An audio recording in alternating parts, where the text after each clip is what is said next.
Trish and I are on our way to Calgary right now for our Pads Dogs grad. We are like half an hour away. So Trish has a Pads dog herself. She is deaf and she has a hearing dog, Shale, and we connected through Instagram actually. Because yeah, you followed me, right? On Oh, is that Instagram. right? You followed me on Instagram, right? Yeah. Yeah. So she followed me. Well, actually, what happened was Amanda said your Oh name yeah. for the fundraiser, and I was Yeah. like, "Ooh!" And then I found it. Oh, okay. Amanda's always bringing people together, Always Miranda. Always even when Miranda. she doesn't realize it. Yeah. So we connected through having the same or Pad's dogs. I have a mobility dog and she has a hearing dog. And when we figured out that there was a grad, well, I asked her if I could hitch a ride with her because I'm not driving right now, and so we're having a little girls trip. So I am just gonna ask Trish some questions about being deaf and how can someone be an ally to just to a deaf person? Well, like I said, the biggest thing is to just listen to the individual. Every individual is going to have something that works better for them. But like if I tell somebody that, let's say I need captions for a virtual meeting or something like that, yeah, I just need them. Just let me have them. And that's it. Don't ask questions. Yeah, exactly. Just do it. Because I know what works for me. I've been dealing with it for my entire life. So yeah, everybody who has any kind of disability probably experienced at one point or another people trying to suggest things that might make it easier. Or I remember when I was in school, they used to have these listening tests. And I would tell the teacher, I can't do the listening test because it would be like she would just be playing a cassette tape. As opposed to somebody actually reading something, like actually in person. I told her I cannot do it because I can't see the person talking. She's like, well, I'll turn it up for you. Louder doesn't make it better. I need to see the person talking. Yeah, because you're a big lip reader, right? So very much so.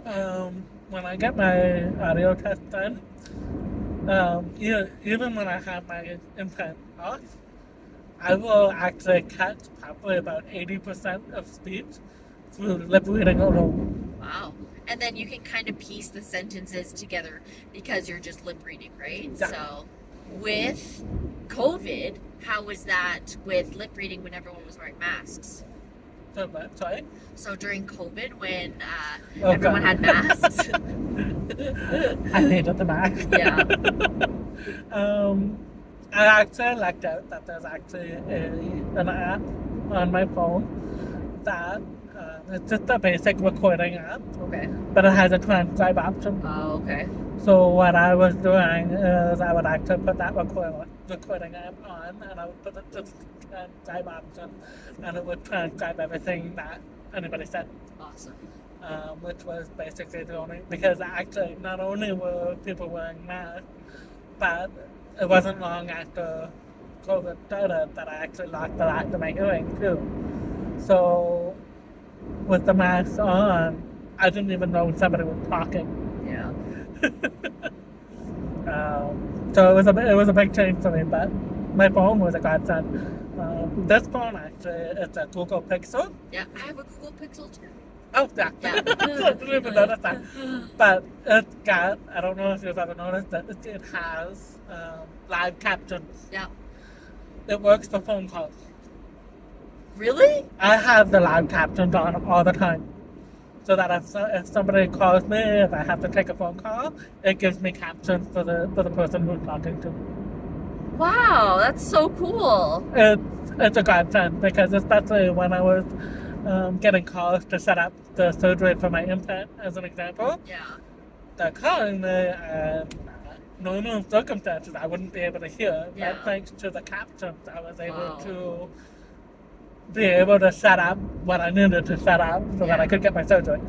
That's technology nowadays, right? Like, that's crazy. Her implant is Bluetooth, which is really cool. Trish also doesn't sign as much because she can't sign with anyone because no one else knows ASL. So she's actually taken a course in person to learn it, and she is going to meet up with someone who does ASL that will help you do signing. So I think that's a misconception that everyone that's deaf knows how to sign, right?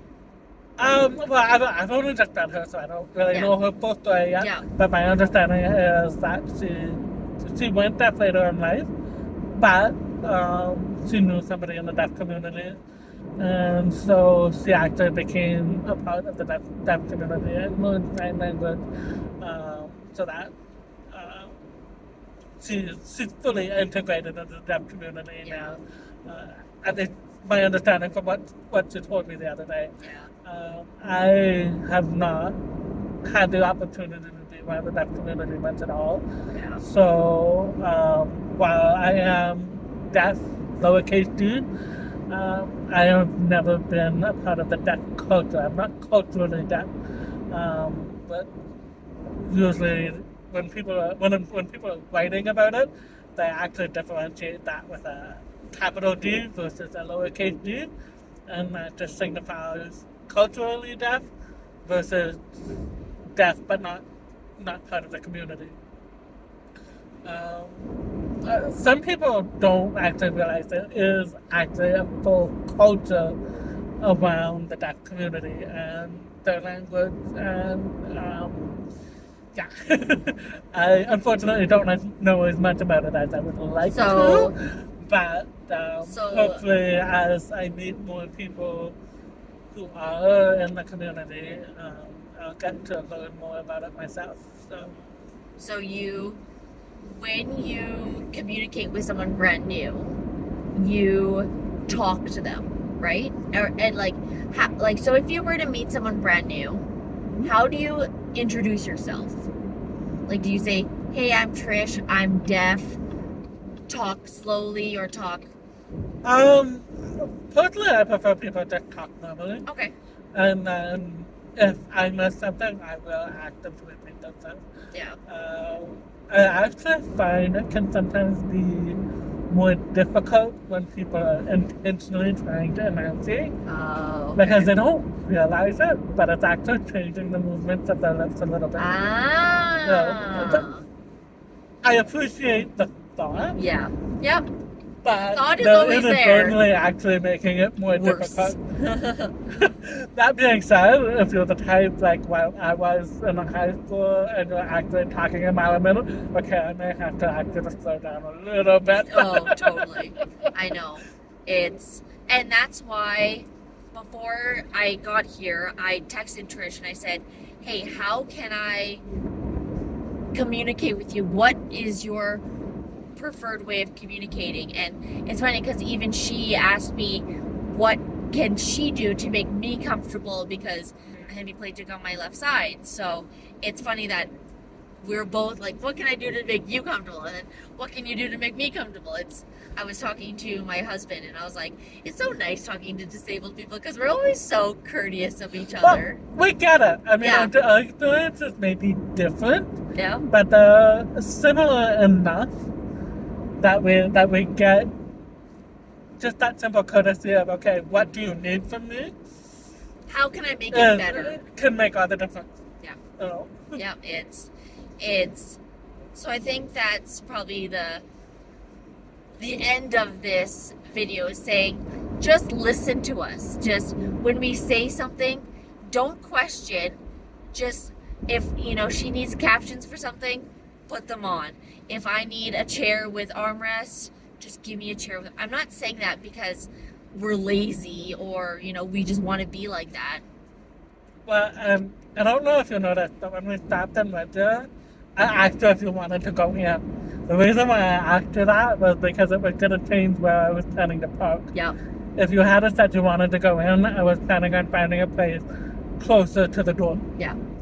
And it's funny because you said you weren't interested in going in, I found a place closer for if you the wanted dogs. to let this I think the big takeaway is just listen to us and respect our boundaries or our needs.